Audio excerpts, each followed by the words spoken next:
लोकाभिरामं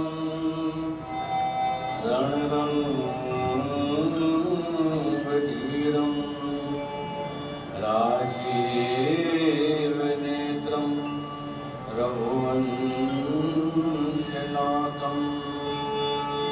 कारुण्यरूपं करुणाकरं तं श्रीरामचन्द्रं शरणं प्रपद्ये। श्रीरामचन्द्रं शरणं प्रपद्ये।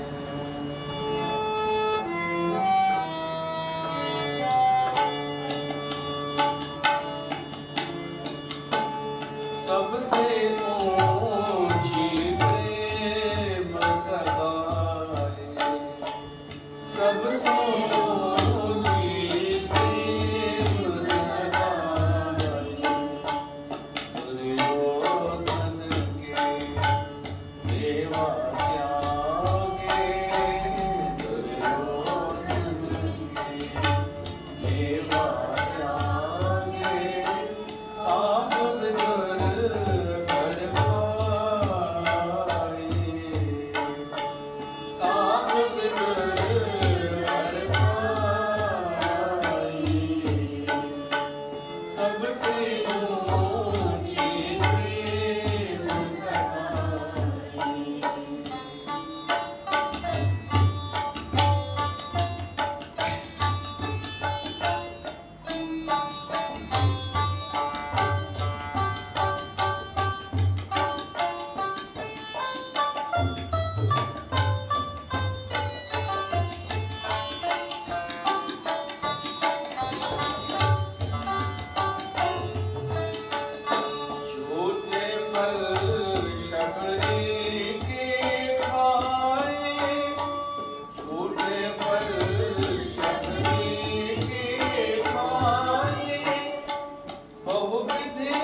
साब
बोल श्री कृष्ण भगवान की जय। प्यारी साथ संगत राम ना सभी को स्वागत है श्रीमद् भागवत महापुराण की कथा में। पुरुषोत्तम महीने में के कासा बुद्धि रहा है कथा उन जो स्कंद शुरू होते इन टे स्कंद में महात्मा विदुर और मैत्रेय ऋषि जो संवाद थो अचे क्रम वो हिकिड़ो ही पियो थो हले। सूत जी शौनकादिक ॿुधायो, शुकदेव परीक्षित जो संवाद, शुकदेव ही ॿुधायो ब्रह्मा नारद जो संवाद। पोइ वरी शुकदेव ही चए थो हे राजा परीक्षित तो जेको प्रश्न पुछो आहे इहो ही प्रश्न हिक दफ़े विदुर भी पुछो हो मैत्रेय ऋषि खां त इन्हनि ॿिन्हिनि जो संवाद अची वियो त विदुर जो प्रसंग अचे थो। महात्मा विदुर, धर्म जो अंश विदुर, धृतराष्ट्र जो भाउ, वेद व्यास जो पुट विदुर पर माता उनजी दासी। माता धृतराष्ट्र जी अलग, विदुर जी अलग। तो धृतराष्ट्र जो मंत्री भी हो, हस्तिनापुर जो मंत्री भी हो विदुर, भगवान जो भगत, धर्म ते हलण वारो ऐं विदुर जी नीति अॼु भी माण्हू पढ़ंदा आहिनि विदुर नीति। उन विदुर ॾाढो समझायो धृतराष्ट्र के, समय समय ते समझाइंदो हो कि तव्हां पुत्र जे मोह में अची करे अधर्म न कयो, न त सॼे कुल जो नाश थी वेंदो। पर धृतराष्ट्र मोह में श्री कृष्ण भगवान जॾहिं आयो शांति दूत थी करे हस्तिनापुर में ऐं प्रस्ताव रखियईं कि केवल 5 गांव ॾेई छॾियो पांडवनि खे तब भी हू ख़ुशि थी वेंदा। त ओॾी महिल दुर्योधन ॾाढो अपमान कयो विदुर जो। विदुर जो अहिड़ो अपमान कयईं कि तव्हां पंहिंजी औकात में रहो, तव्हां खां सलाह कंहिं वरिती, दासी पुत्र आयो, दासी पुत्र थी करे रहो, एॾो अपमान कयो। उन विदुर दुखी थी करे हस्तिनापुर छॾे ॾिनी हुई। धृतराष्ट्र जो त्याग करे पंहिंजा तीर धनुष छॾे करे ऐं हली वियो हो तीर्थ यात्राऊं करण। त जॾहिं महाभारत जो युद्ध थियो हो ओॾी महिल विदुर उते न हो कुरुक्षेत्र में, वो तीर्थनि ते पियो वञे। उहो ही विदुर आहे जंहिंजे घर भगवान कृष्ण बिन बुलाए पहुची वियो रोटी खाइण। दुर्योधन कृष्ण खे चयो कि तव्हांजी रोटी मूं वटि अथव, आया आहियो शांति दूत थी।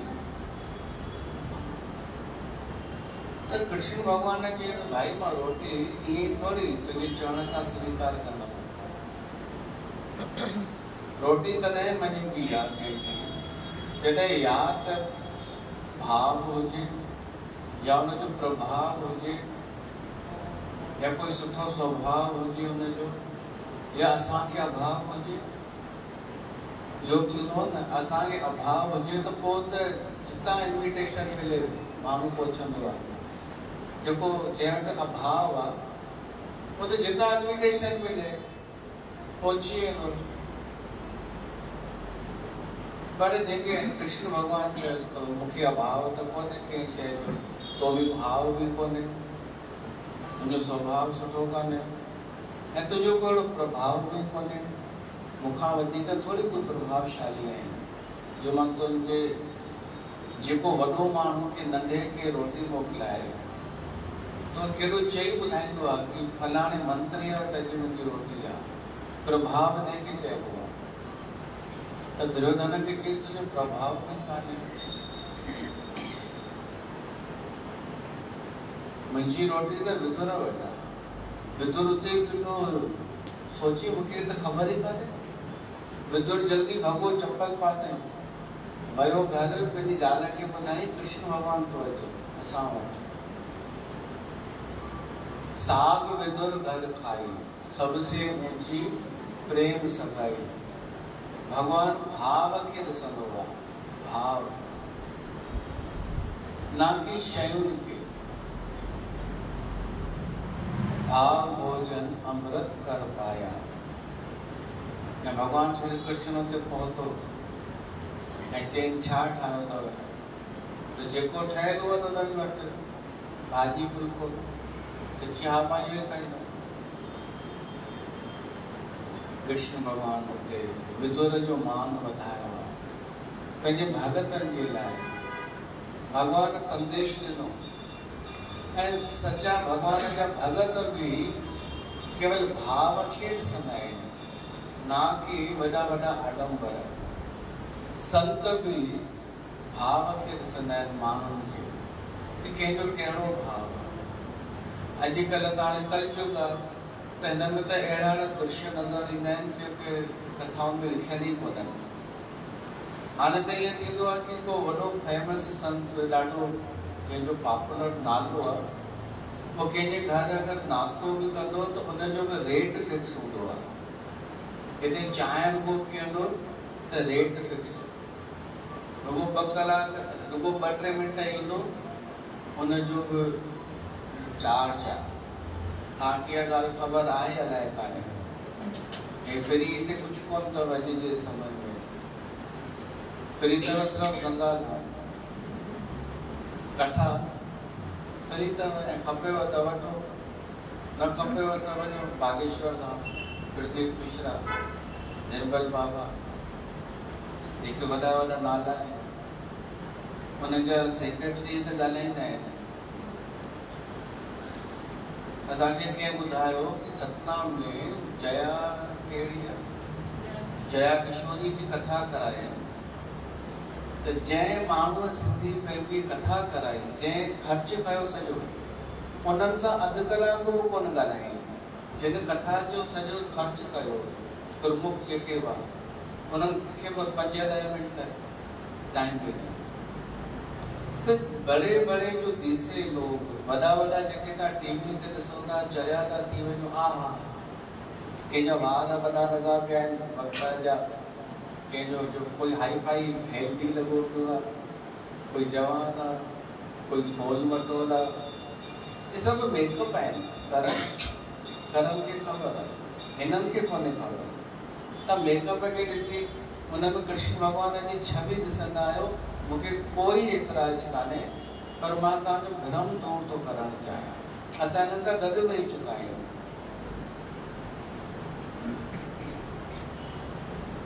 अनिरुद्धाचार्य असां गॾु वेठा आहियूं, त हुन खां सुठो मां लॻंदो आहियां। पर तव्हां चवंदा घर की मुर्गी दाल बराबरि, चवंदा हींअर न त तव्हां न त ॿियो कोई चवंदो, तव्हां न त हिकु चवंदो हा सुठो आहे, 20 ॼणा तयार थी वेंदव कि हर कंहिंजी बुराई त कंदो रहंदो आहे। उहो सिर्फ़ु मेकअप कंदा आहिनि। मेकअप ॾाढो ई हाई फाई क्वालिटीअ जो, कपिड़ा उन्हनि जा महांगा हूंदा आहिनि। मुंहिंजे लाइ त सभु कपिड़ा बराबरि, पर मूंसां गॾु वेठो उन जे हिन कंपनीअ जो कुर्तो आहे जेको न पातो अथई, अलाए कहिड़ी कंपनी जो नालो थियो। वार बिल्कुलु सेट उन्हनि जा, मुगरा जो, ऐं तव्हांखे लॻंदो आहे कृष्ण भॻवान तो नज़र अचे हिननि खे। ही व्यक्तिगत मां हिक जी मिसाल थो ॾियां, जिन खे असां साम्हूं ॾिठो आहे, गॾु वेठा आहियूं हिक ई सोफ़े ते।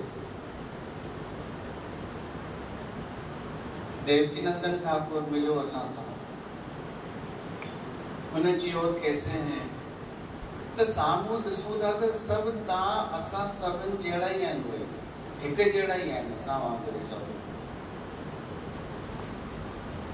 इहो कलयुग आहे कि जंहिंखे माण्हू टीवीअ में ॾिसे थो, जंहिं सां गॾु भीड़ ॾिसे थो, आकर्षण ॾिसे थो, उनखे हुन सां कंपेयर थो करे जेके भागवत कथाउनि जा पात्र आहिनि। ऐं सच्चाई मां तव्हांखे थो ॿुधायां कि अगरि कंहिंजे घर बि वञनि था त पैसा चुकाइणा था पवनि घर वारनि खे। मूंखे ॿुधायो फ्रीअ में ई थो माण्हू, हाँ भाई फ्रीअ में घुरायो, कॉफी ठाहियो, पर न मुंहिंजे अचण सां कोई वैल्यू थोड़ी वधी वेंदी तव्हांजी। तव्हांजी वैल्यू वधंदियूं न साईं। ॿुधाए त सघंदा आहियो केरु? असां वटि अॼु प्रदीप मिश्रा आयो, माई वाइड़ी थी वेंदी जेका ॿुधंदी। प्रदीप मिश्रा उहो ई जेको टोना टोटका ॾींदो आहे, जेको ॿुधाईंदो आहे शिव ते हीअं माखी चाढ़ियो त इच्छा पूरी थींदव, उहो तव्हांजे घर आयो। तो पुछोसि कुझु?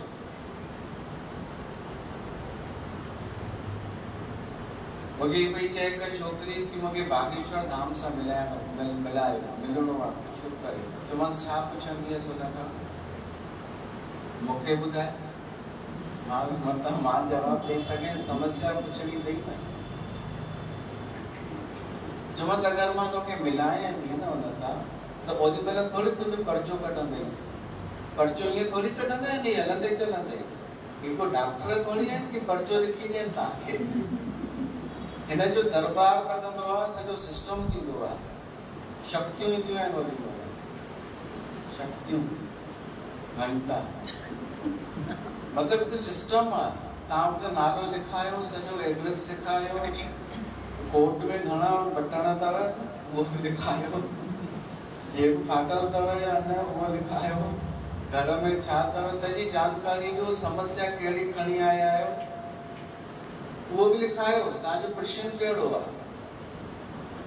पोइ जॾहिं उहो नालो खणंदो त पोइ ॿुधाईंदो न तुंहिंजी हीअ समस्या अथई, पति मारता है और तू भी कम नहीं है। वो करो शहद वाली ॻाल्हि ॿुधायो न। हाँ त चईंसि भई शहद चाढ़िजे मनोकामना पूरी थी वई। हुन शहद चाढ़ी कोन थियसि पूरी, त चईंसि कोन थी पूरी, चई तूं कहिड़ी चाढ़ी? डाबर जी चाढ़ी। अरे मूंखे हिकिड़ो संत मिलियो, ॾाढो नज़दीकी संत।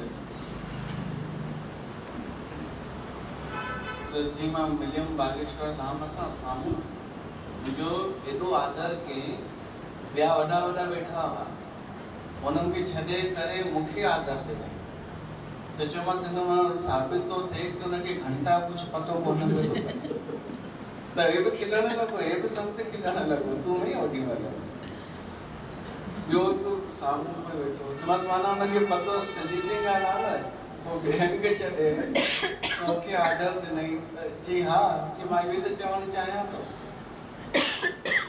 भाई समस्या ॿुधाई तव्हांखे हल, ऐं उपाय कहिड़ो ॿुधाईंदो आहे? हिकिड़ो ई उपाय ख़राबु कान्हे, उपाय सुठो आहे। हनुमान मंदिर में वञो, हाज़िरी लॻायो। त अगरि उपाय इहो ई आहे त तव्हां पंहिंजे शहर जे हनुमान मंदिर में वञो न, अगरि उपाय इहो ई आहे त। पर माण्हू चकाचौंध में जरियो थी वेंदो आहे कि पर्चो निकितो ऐं मुंहिंजी उहे ॻाल्हियूं ॿुधाई जंहिंखे हूअं पहिरीं कंहिंखे बि ख़बर न हुयूं, हाणे सभिनी खे ख़बर पइजी वई। इन में ख़ुश सबसे ऊंची प्रेम सगाई।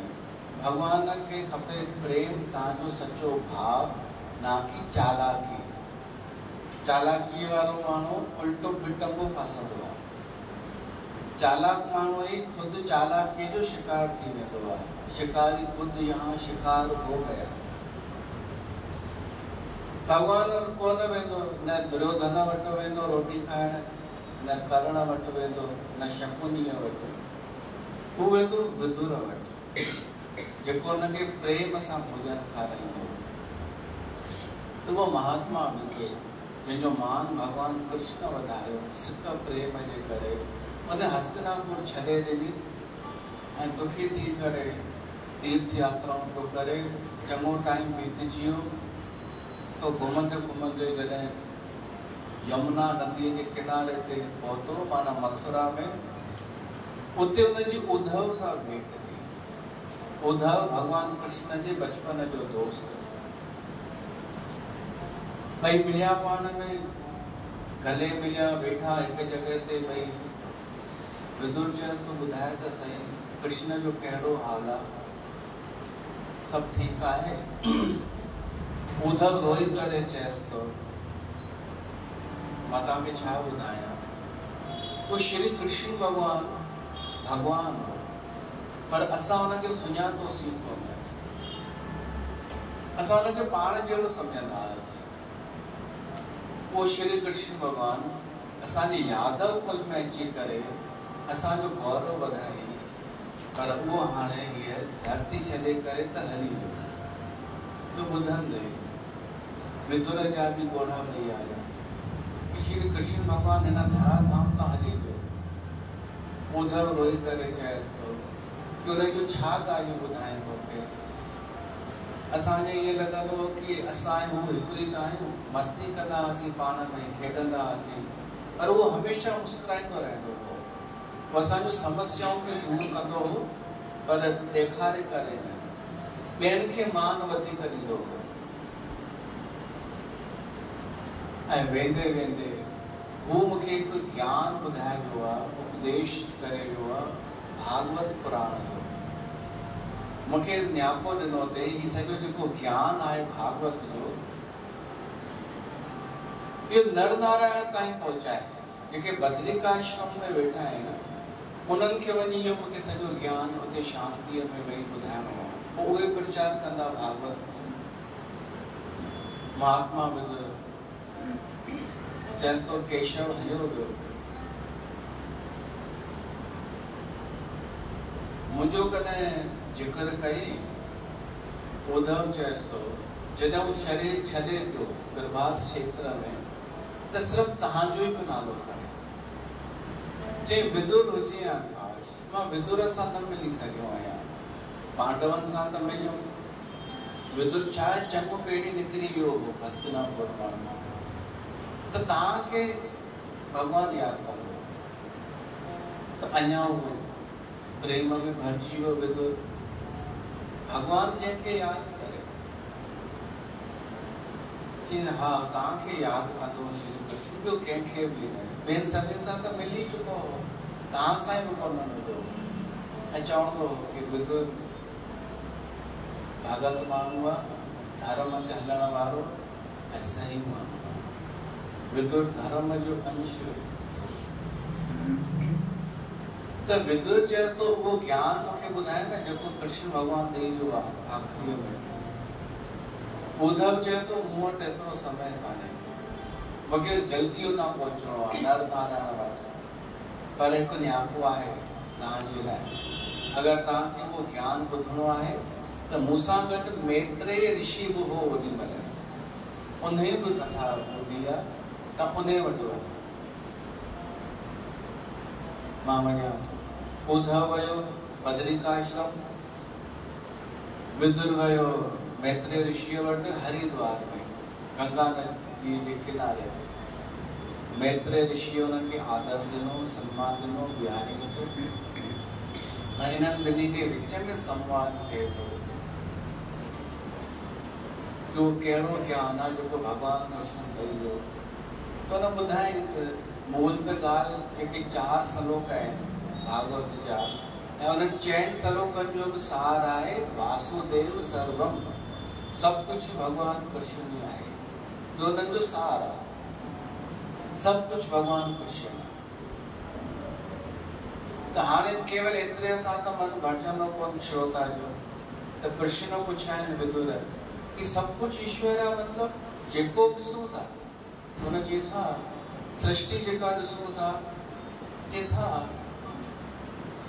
त पोइ उहे प्रश्न जेके शुकदेव पुछा, परीक्षित पुछा शुकदेव खां, उहे प्रश्न वरी विदुर बि पुछा कि सृष्टि कीअं ठही, भॻवान कीअं सृष्टि ठाही, कंहिंखां ठाराई।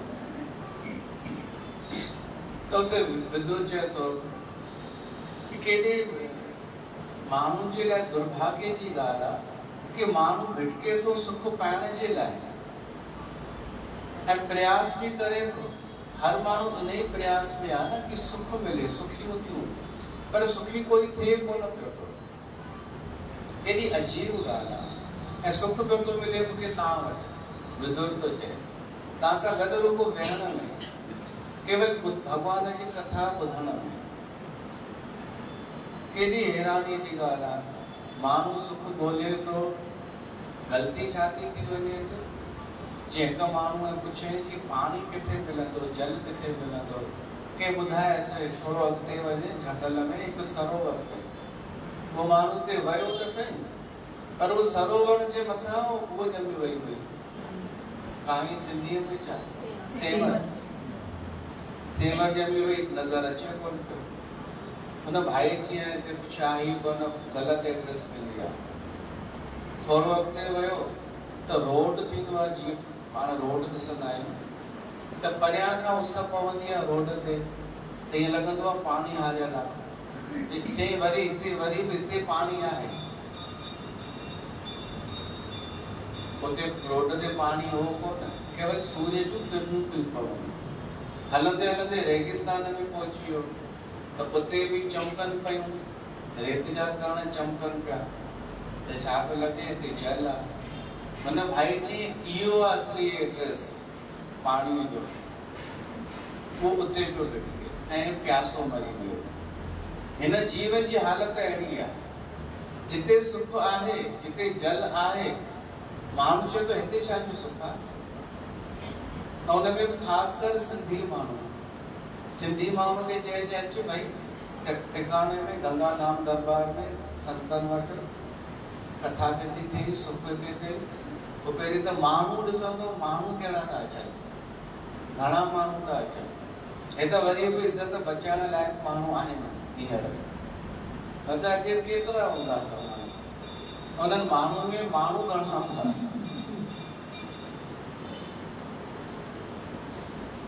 न त तव्हां सोचो, माण्हू त पहिरीं इहे ॾिसंदा आहिनि कि माण्हू घणा वेठा आहिनि।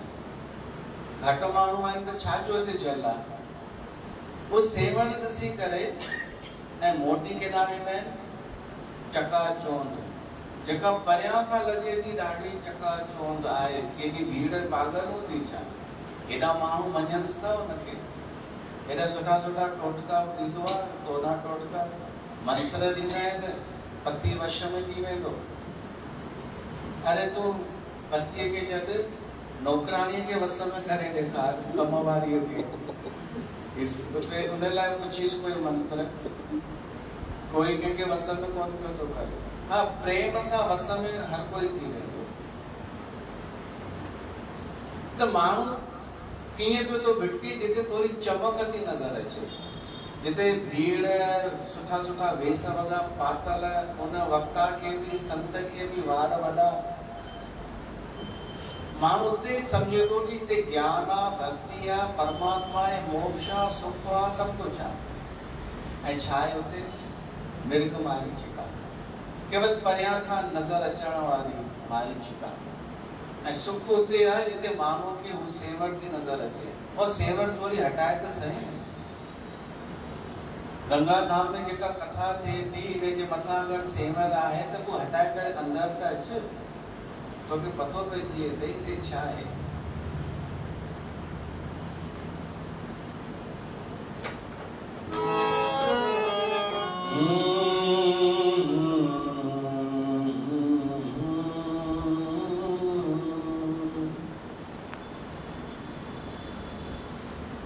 सुख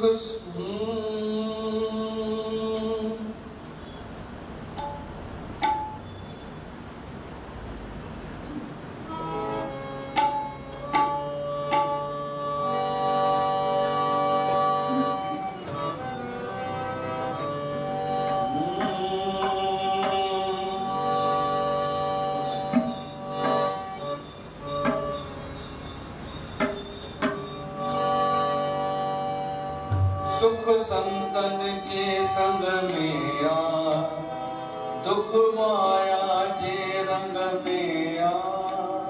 सुख संतन जे संग में आ, दुख माया जे रंग में आ। हर को पैसे जो पुजारी, संतन के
वस में पाण खे मंडड़ा लगाए छजे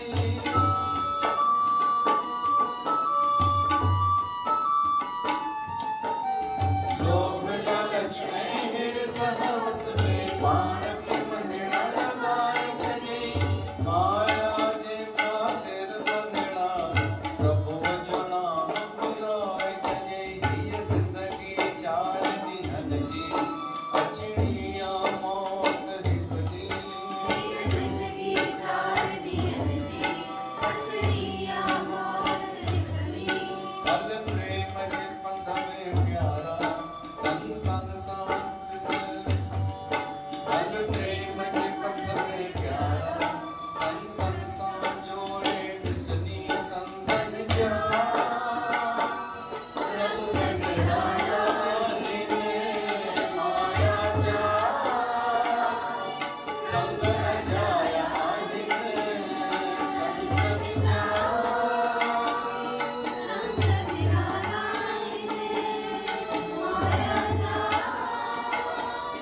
संग अजाया आहिनि सुख संतन जे संग में आ दुख माया जे रंग में आ सुख संतन जे संग में आ दुख माया जे रंग में आ हर कोप से जो पुजारी संतन जी न कहते मगा संतन जा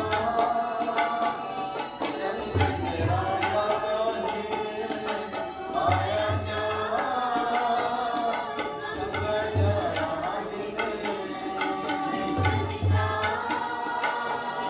संग निराला आहिनि माया जा संग अजाया आहिनि त भागवत कथा असांखे सेखारे थी कि एॾियूं इच्छाऊं पालियो ई न जो तव्हांखे भिटकणो पए चमक जे पुठियां चकाचौंध जे पुठियां ऐं हिरण वांगुरु बसि भिटकंदा रहो किथां जा बि न रहो सभिनि खां सुठो आहे संतोष असांखे जेतिरो मिलियो आहे जेतिरो प्राप्त आहे सो पर्याप्त आहे छा एतिरो कान्हे छा कि असां कथा ॿुधी सघूं छा एतिरो भोजन पाणी कपिड़ा रोटी कपिड़ा मकान कान्हे कि असां शरीर जूं आवश्यकताऊं पूरियूं करे ऐं शाम जो अची कथा ॿुधी सघूं आहे पर छो नथो ईअं थिए कि माण्हू कथा में अची वेहे छो त हुनखे अञा ॾाढो कुझु खपे तॾहिं हुनखे टाइम कोन्हे समय कोन्हे इच्छाऊं बि आहिनि ऐं ॾाढा सारा कम फैलाए बि छॾिया अथई हिन में ईंदो आहे भागवत पुराण में अवधूत जो वर्णन यदु राजा यदु हो कृष्ण भगवान जो वंशज उनजो संवाद थियो आहे अवधूत रिढियो पियो आहे पंहिंजे मस्तीअ में पर उहो मोटो ताजो हटो कटो पर अवधूत त ही राजा यदु पुछेसि थो कि तव्हां कमु छा कंदा आहियो चयईंसि कुझु बि न का सोच कंहिंजी न का कंहिंजी परवाह त चयईंसि अगरि न का सोच कंहिंजी न का परवाह अवधूत आहियो मस्त मोला आहियो त हटा कटा कीअं लॻा पिया आहियो त पोइ हुन चयईंसि अजगर करे न चाकरी पंछी करे न काम दास मनु का कहे गए सबके दाता राम अजगर नौकरी कोन कंदो आहे कंहिंजे ॿी जी चाकरी कोन कंदो आहे पाण ई शिकार हुन वटि ईंदो आहे जे शिकार खे हुन ॾींहुं वरितो पोइ हुनखे ॾींहुं करे तो पचाईंदो रहंदो आहे अलाए घणा ॾींहं एतिरे में ॿियो शिकार अची वेंदो अथसि त अजगर हुन चयईं मां 24 गुरु कया आहिनि त हुननि मां अजगर मां को शिक्षा वरिती कि अजगर तो कुछ कम ही कोन कंदो आहे त उनखे त भगवान पहुचाए थो न ॿी हुन 24 ॿुधाई ॿी हुन ॿुधाई मधुमक्खियुनि मां शिक्षा वरिती मधुमक्खियूं छा कंदियूं आहिनि अलॻि अलॻि गुलनि मां रस कढी करे जमा कंदियूं वेंदियूं आहिनि जमा जमा जमा जमा ऐं पोइ जॾहिं उहो जमा थी वेंदो आहे पोइ ईंदो आहे कंहिंजी नज़र पवंदी आहे शिकारीअ जी उहो सॼो छतो शहद जो खणी हलियो वेंदो आहे माना मेहनत कई कंहिं ॿिए, जमा कयो कंहिं ॿिए ऐं खाई वियो कोई ॿियो। जी मां उन मां शिक्षा वरिती कि असां जीवन भर पैसा ई पैसा जमा पिया था कयूं। माण्हुनि खे जीअं मां ॾिसां पियो थो पैसा जमा पिया था कनि, बढ़िया थोरो थोरो थोरो थोरो करे ख़ुशि बि था थियनि ऐं पोइ जॾहिं अंत समय थो अचे सभु ख़ाली छॾे हलिया था वञनि ऐं खाए कोई ॿियो थो। तिने मां मूं शिक्षा वरिती कि छॾ, भॼणो ई कोन्हे पैसे जे पुठियां, न जमाखोरीअ जे पुठियां, न इन्हनि बाबाउनि जे पुठियां। हिकिड़ा संत शांत थी विया आहिनि सिंधी समाज जा, उन्हनि खे श्रद्धांजलि था ॾियूं। इंदौर जा आहिनि श्री स्वामी दयाललाल जी महाराज, उन्हनि बि शरीर छॾियो पुरुषोत्तम महीने में। मां सोचां पियो जेके पुरुषोत्तम महीने में संत वञनि था त हिन जी वरसी कॾहिं थींदी? हर 33 साले में, 33 साले में थी न इहा तिथि साॻी। पुरुषोत्तम महीने जी फलाणी तिथि ते संत शरीर छॾियो त 3 साले खां पोइ हुन संत वटि एॾो पैसो अथाह। अथाह जो मतिलबु सम्झो था न? अथाह रोज जंहिं वटि 5-6 लख सिर्फ़ु ब्याज अचे, सिर्फ़ु ब्याज तो चवां, डेली किरायो विरायो इहो सभु उन्हनि बि असांजो हो, असां ते सत्संग करे आया आहियूं त जमा जमा जमा जमा, न ॿारनि खे हिसो ॾिननि, न कुझु सिस्टम ठाहिनि, न वसियत। उहो त हाणे निकिरनि थियूं वसियतूं, छा था कनि?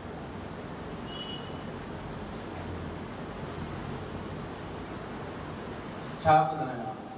अहिड़ा संत जो फुल पैसा हूंदे बि चेलनि खे चवंदा कि टिकट तूं कराए ॾे मुंहिंजी फ्लाइट जी, तो वटि अचे थो ऐं टिकट बि तूं ई कराए मोकिल। ऐं उहो माण्हू वरी कराइनि बि डप में या लोभ में भई, या त लालच में साईं जन था अचनि, या डप में। अरे इहो सॼो सभु छॾे समाज ऐं भॻवान जी शरण में अचे, भागवत जी शरण में। लालच छॾे ॾे, जमाखोरी छॾे ॾे। सुख आहे संतोष में, सुख आहे इहो ॾिसण में कि असां कथा त ॿुधी सघूं था न। ॾिसो, कथा करण खां बि वधीक कथा ॿुधण जी अगरि आहे कैपेसिटी त उहो सुठो अथव।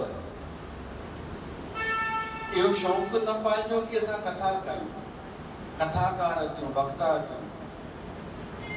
साईं तव्हां हेॾा अचो, ये कुर्सी हटाए छॾियो था, इहे ग़लतीअ सां रखी अथव। अचो हितां ई वञो। त छा आहे, वक्ता थियण खां श्रोता थियण सुठो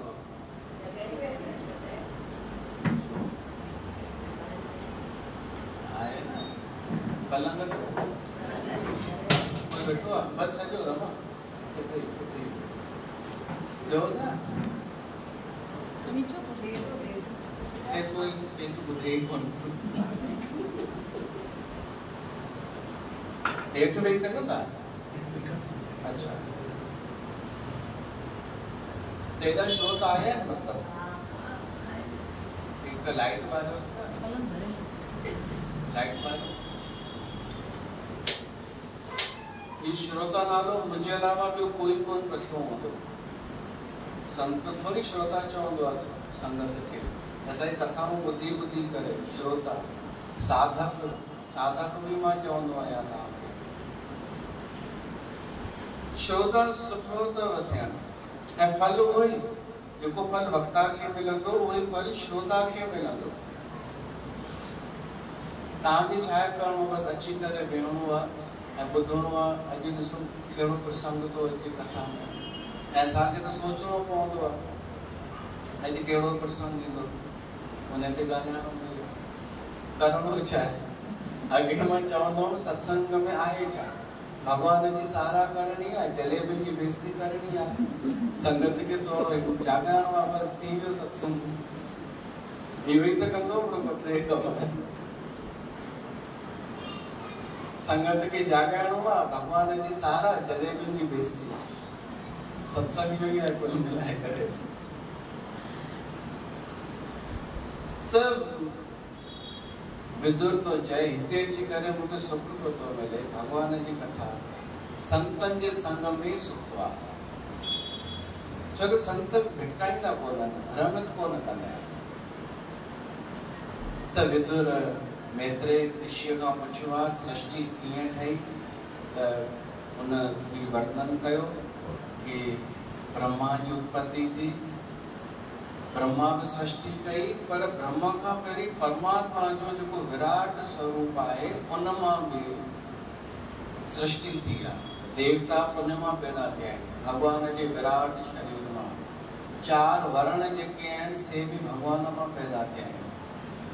वैज्ञानिक चवनि था डार्क एनर्जी आहे जेको असां ॾिसूं था ब्रह्मांड, वैज्ञानिकनि जेतिरो पतो लॻायो आहे इहो त 5% बि कोन्हे। इहो वैज्ञानिक पाण था चवनि कि अञा असां 5% बि पतो कोन लॻायो आहे ब्रह्मांड। भागवत पुराण बि चए थो कि त अञा कुझु बि कोन्हे जेको असां संसार ॾिसूं था। अनेक सृष्टियूं आहिनि, अनेक प्रकार जी सृष्टि आहे। त हिकु सृष्टि भगवान बि कई आहे ऐं ॿी सृष्टि ब्रह्मा बि कई आहे। ब्रह्मा तप करे लोक बणाई, अलॻि अलॻि लोक, 10 प्रकारनि जी सृष्टि, उन्हनि में अलॻि अलॻि सृष्टियूं आहिनि। उस समय जो वर्णन तो अचे कि समय परमाणुओं खां शुरू थिए थो।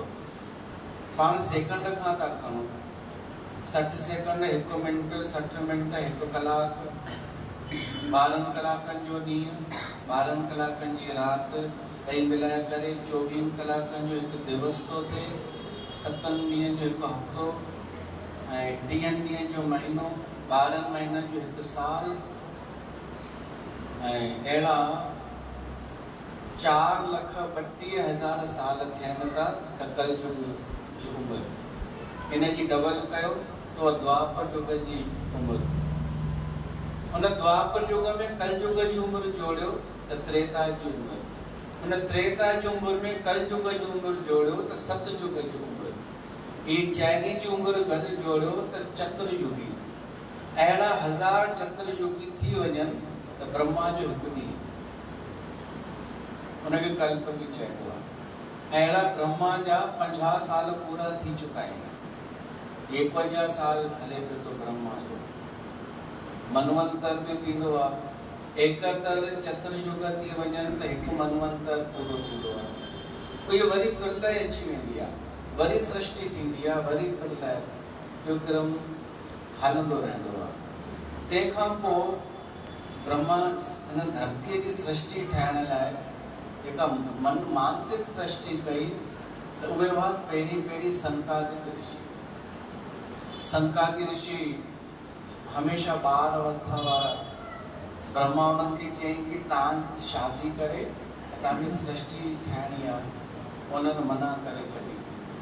मना कयईं त ब्रह्मा जी ही कहिड़ो तरीक़ो आहे, पंहिंजा ई मना था कनि।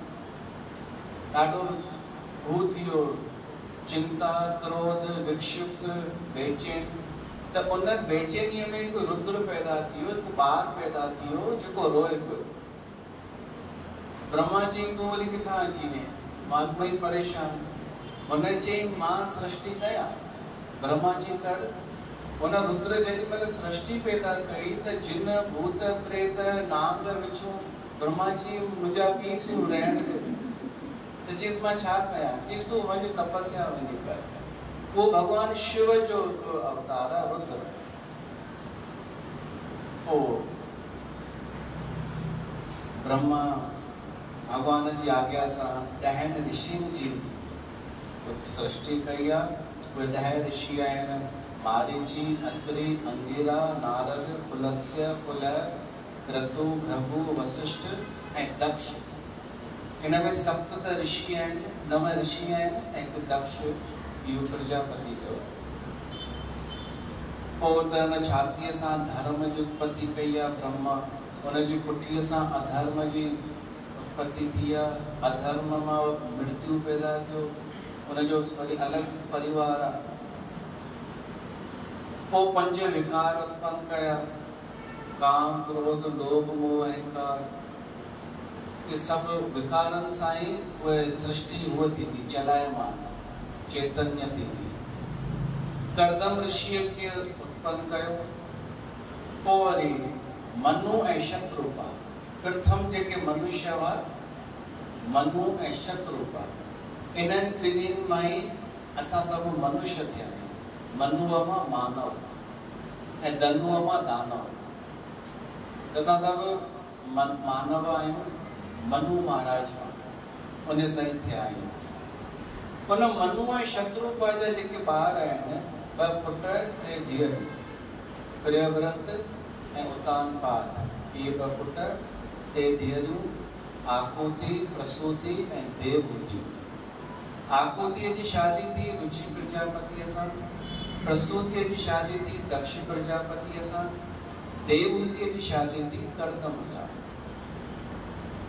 त हाणे कथा हले पई थी, सृष्टि धरती ठही वई हुई। इन ई धरतीअ खे हरणाक्ष अंदरि खणी वियो हो पाणी में लिकाए करे। त उहा कथा अचे थी कि हरणाक्ष केरु। त कथा अचे थी ऋषि कश्यप जी पत्नी दिति। ऋषि कश्यप हिकु दफ़ो वेठो आहे ध्यान साधना में।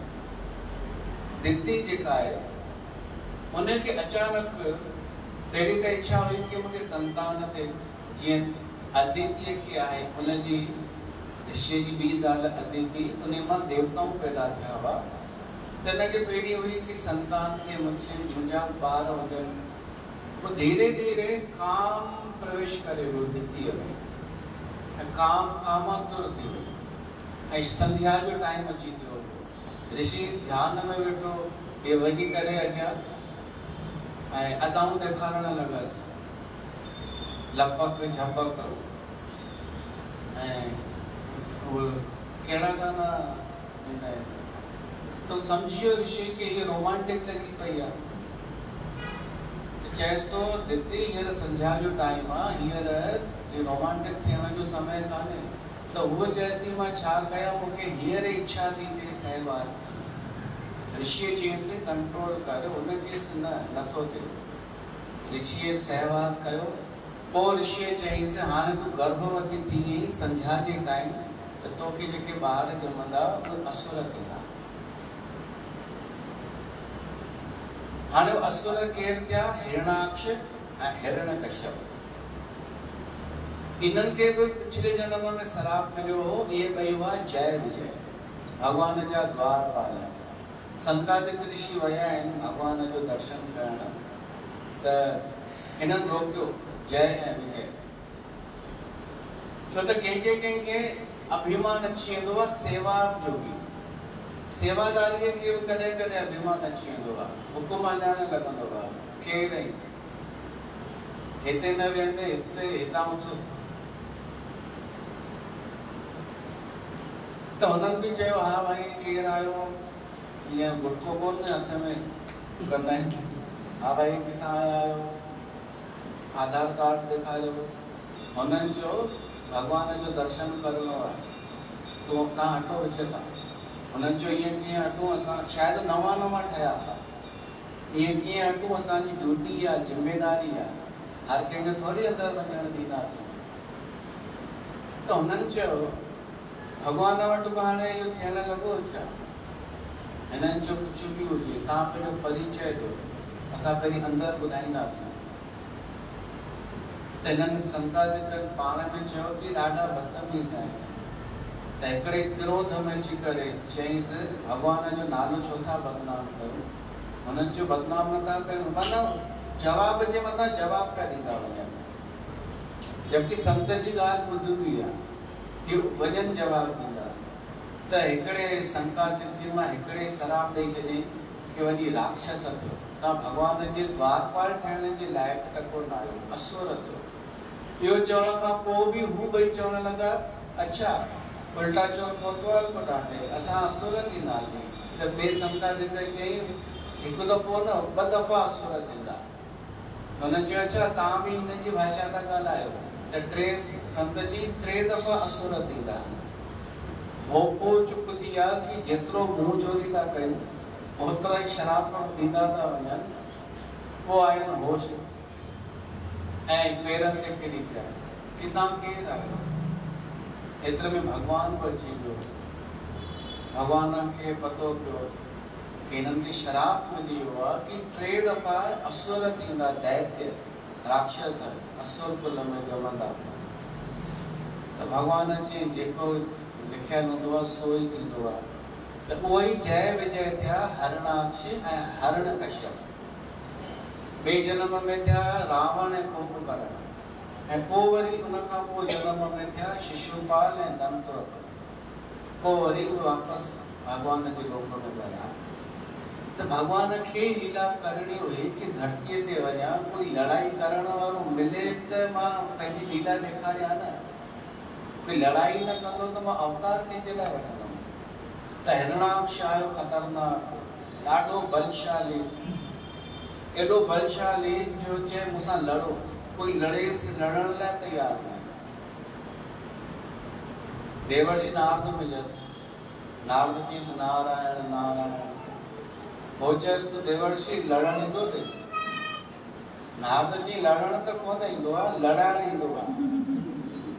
ॿुधाए सघे तूं कंहिं वटि वञ त ख़बर अथव कंहिं वटि मोकिलियसि? वरुण देवता वटि। हाणे असांजे झूलेलाल कहिड़ी ग़लती कई हिन में? असां ऑब्जेक्शन खणी सघूं था न सिंधी, पर कंहिंजे खे ऑब्जेक्शन करूं? शुक्रदेव जे अॻियां आहे न के मूर्ख छोकिरा ॻाल्हियूं अहिड़ियूं कंदा आहिनि। असांजो झूलेलाल कंहिं सां सिर्फ़ु तुंहिंजो झूलेलाल आहे। तोखे ॿुधायोसीं न असां, तव्हां जुमे जुमे छोरनि खे असां ॿुधायोसीं झूलेलाल, धुनियूं असां लॻायोसीं। तूं त जीअं असांजे झूलेलाल जी गुस्ताखी बर्दाश्त न थींदी। आतंकवादी ईअं ई आहे, बम ॿधी करे वञी विस्फोट कर न किथे, तूं बि वञी जिंद छुटे। त उहो हिरणाक्ष वियो वरुण देव वटि पाताल लोक में ऐं चयईंसि लड़ाई कर। हुन बि चयईंसि अरे भाई मां थोरी लड़ाई करे सघंदुमि, मां तोखे मूंखां वधीक बलशाली थो ॿुधायां, उहो थी भॻवान विष्णु। उन सां लड़ाई कर, कुते वांगुरु कुते वांगुरु तोखे मारी वई। मतिलबु चई बि ॾिनईंसि ऐं पंहिंजो बचाव बि करे वरितई। इहो असांजो दिमाग़।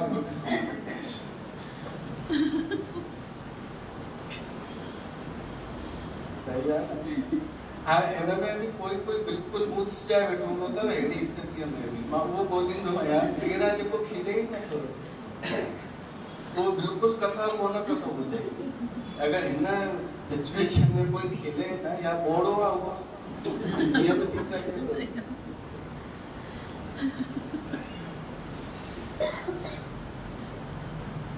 त मूंखे त नज़र ईंदो आहे न केरु छा पियो थो करे। ऐं हीअ त बिना कारण बि खिलंदी आहे। सुठो आहे, खिलणु सुठो आहे। पोइ वियो विष्णुअ खे ॻोल्हण। विष्णु किथां मिलेसि? त छा कयईं, धरतीअ खे जल में खणी वियो कि हाणे हुनखे अचिणो हूंदो त अची वेंदो विष्णु धरतीअ खे बचाइण। पोइ ब्रह्मा खे छिक आई आहे, उन छिक मां वारा भॻवानु निकितो आहे ऐं उहो वारा भॻवानु ॾिसंदे ॾिसंदे वॾो थी वियो ऐं पाणीअ में हलियो वियो। धरती माता खे पंहिंजे दंदनि ते रखी करे ॿाहिरि निकितो आहे। 4 बाहूं आहिनि हुन भॻवान खे, चतुर्भुज। ॿाहिरि निकितो त हिरणाक्ष अची वियसि कि अरे मुंहिंजी पृथ्वी खणी केॾां थो वञे, जमा लिकाए रखी आहे। भॻवानु हिरणाक्ष हुन सां लड़ाई करणु लॻो, पृथ्वीअ खे हिकु हंधि रखी करे। वारा भॻवानु लड़ाई करणु लॻो। हो बि ॾाढो वॾो बलशाली हिरणाक्ष हुयो। गणंदा वञनि कोई नतीजो न निकिरे। वरी माया करणु लॻो हिरणाक्ष। भॻवान सुदर्शन चक्र सां माया नाश कई। केॾी महिल विष्णु भॻवान बि किरी पए, वारा भॻवान। आख़िर देवताऊं ॾिसनि पिया। देवताऊं चयो साईं हिन जो अंत कयोसि, हेॾो न खेॾो हिन सां। तॾहिं पोइ भॻवान उनजो अंत कयो ऐं सभिनीनि गुलनि जी वर्खा कई।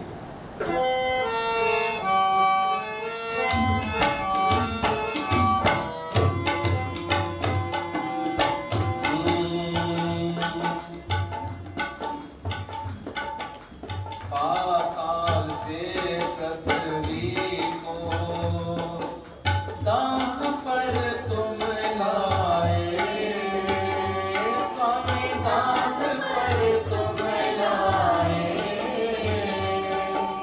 भक्तों के हितकारी, भक्तों के हितकारी, संकट सब मिटाए। ओम जय वराह देवा, जय वराह देवा, प्रभु जय वराह देवा,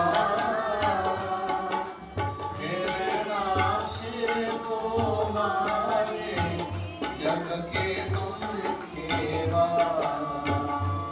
ओम जय वराह देवा,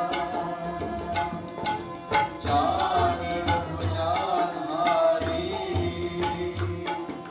शंख चक्र सोहे, स्वामी शंख चक्र सोहे, रूप तुम्हारा मोहन, रूप तुम्हारा मोहन, सब नर मुनि मोहे। ओम जय वराह देवा, देवता स्तुति करते, पुष्पों की वर्षा, स्वामी पुष्पों की वर्षा, दुष्टों का संहारक, दुष्टों का संहारक, भक्तों की है हर्षा। ओम जय वराह देवा,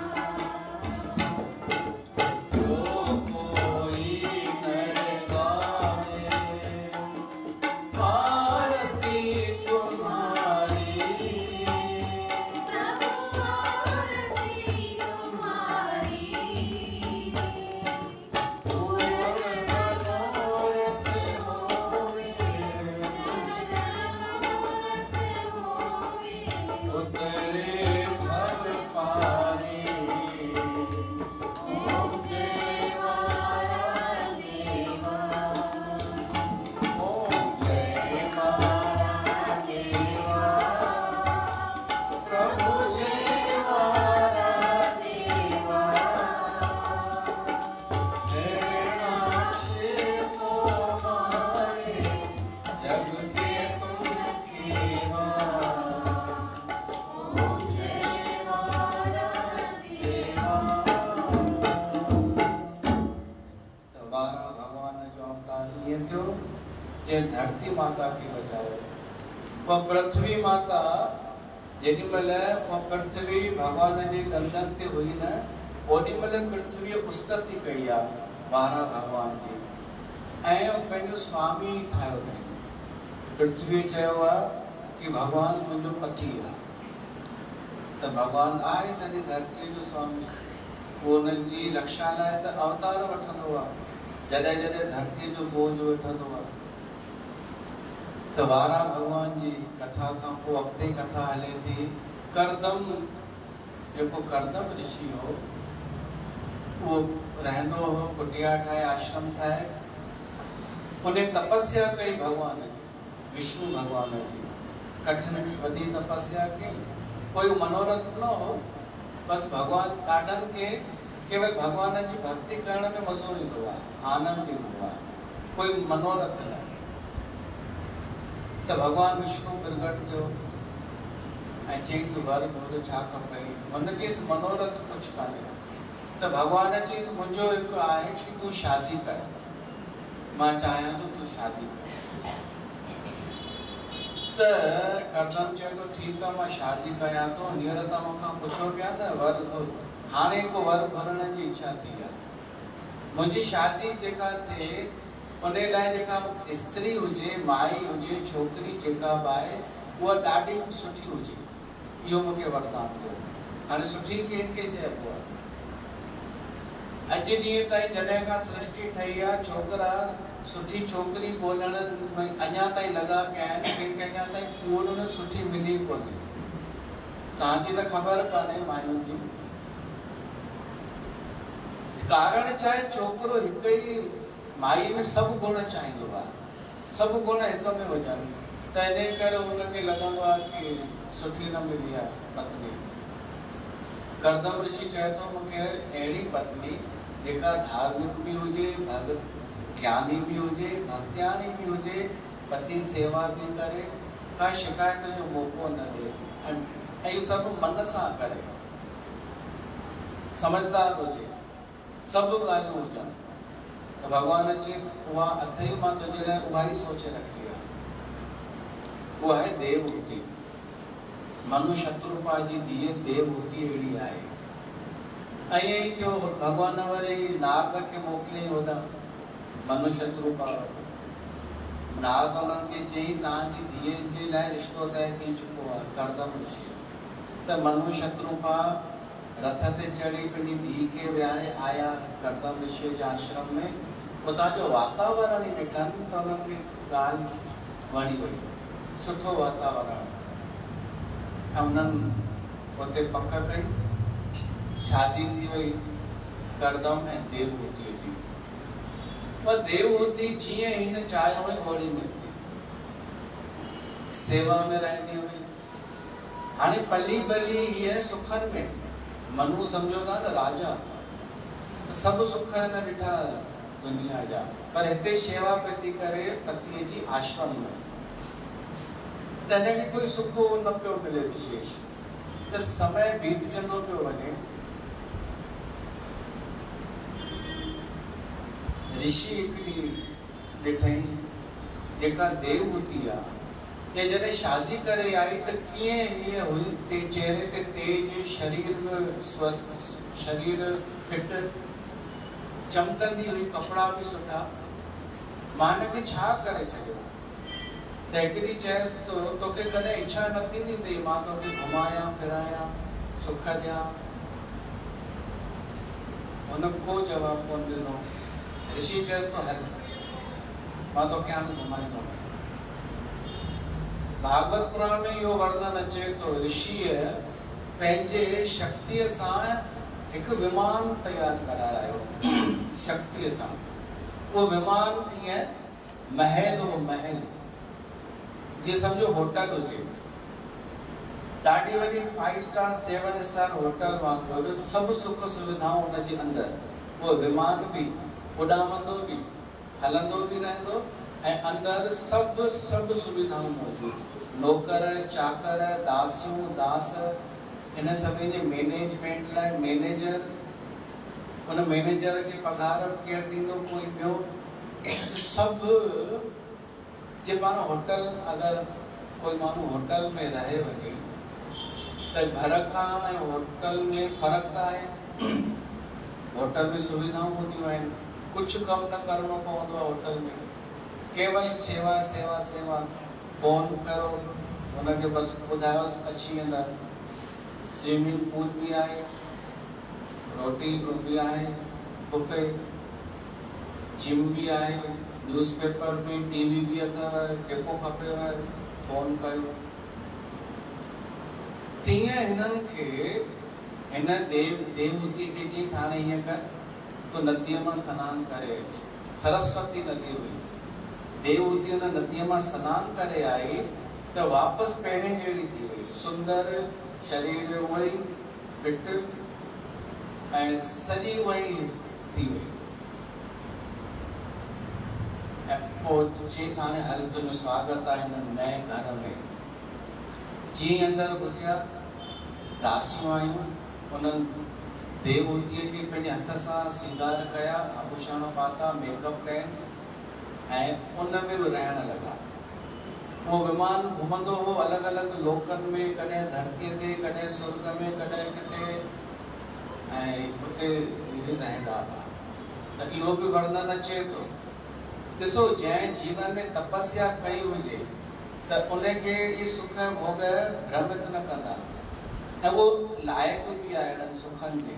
जे कष्ट ॾिठा आहिनि जीवन में, तपस्या कई आहे, महिनत कई आहे, उहो सुख ॾिसे त उहो घणा साल हलंदो रहियो ख़बर अथव? 100 साल। 100 साल हिन जो विमान घुमंदो रहियो, ऐं उन ई विमान में 9 धीअरूं थी वयूं। उन्हनि खे 9 धीअरूं ॼायूं। उहे बि हिक खां ते ॼमे पई, वॾी पई थिए, वरी ॿी पई अचे, उहे बि हिक खां हिकु। उन्हनि जी शादियूं थियूं आहिनि उन्हनि ऋषियुनि सां, 9 ऋषियुनि सां, जेके असां ॿुधासीं। पोइ जॾहिं पूरा इहे 100 साल इहे घुमंदा रहिया, सभु सुख भोॻियनि, वापसि विमान आयो। हुन ई चयईंसि, देवहूतीअ चयईंसि कि हाणे साईं वापसि हलो।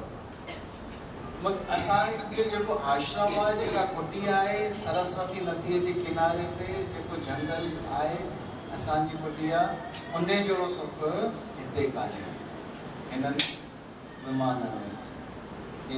जे मूंखे बि उहो ई वणंदो आहे। पोइ घुमी फिरी हाणे 9 छोकिरियुनि सां गॾु वापसि पंहिंजे घर आया, वापसि उहो ई सादगी वारो वेश। ऐं पोइ हुननि खे हिकु पुटु ॼाओ। हाणे जेको पुटु ॼाओ उहो गर्भ में हो, तॾहिं ई रहंदा हुआ विमान में, ऐं जनम थियो कुटिया में। माना उन ॿार खे 2 अनुभव आहे। उहो ॿारु जेको थियो वॾो, उनजो नालो थियो कपिल मुनि। इहो भॻवान जो अवतार हो, कपिल, भॻवान कपिल। ऐं ऋषि कर्दम बि उन्हनि खे छॾे चई वियो, मां तपस्या करणु वेंदुमि, मुंहिंजो जेको जीवन जो लक्ष्य आहे। त हुन चयईंसि, हिननि जी शादी त कराए वञो छोकिरुनि जी। त छोकिरुनि जी शादी बि थी आहे उन्हनि जी। मां तव्हांखे बसि ॿुधाए छॾियां कंहिंजी शादी कंहिं सां थी।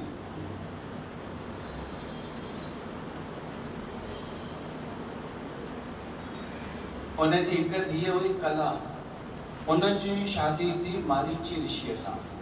अनुसुईया जी शादी थी अत्रि ऋषिअ सां। श्रद्धा जी शादी थी अंगिरा ऋषिअ सां। हविर्भू जी शादी पुलत्स ऋषिअ सां। पुलह खे ॾिननि गति, गतिअ जी शादी पुलह ऋषिअ सां। क्रिया जी शादी क्रतुअ सां। ख्यातिअ जी शादी भृगु ऋषिअ सां। अरंधूतीअ जी वशिष्ठ सां। शांति नाले जी कन्या जी शादी अथर्व ऋषिअ सां। थी वियो आहे न?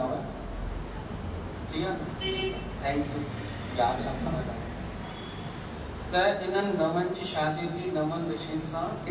उन्हनि जी जेके संतानूं थियूं, ॿार थियूं, उन सां सृष्टि सॼी भरिजी वई। उन सां ई को विस्तार थियो आहे। त इहा कथा शुकदेव बि पियो थो ॿुधाए, ऐं मैत्रेय ऋषि जी ॿुधर खे ॿुधाए पियो थो। असां बि हिते ॿुधूं पिया था, हिते रखूं था, वरी सुभाणे पाण हलूं था।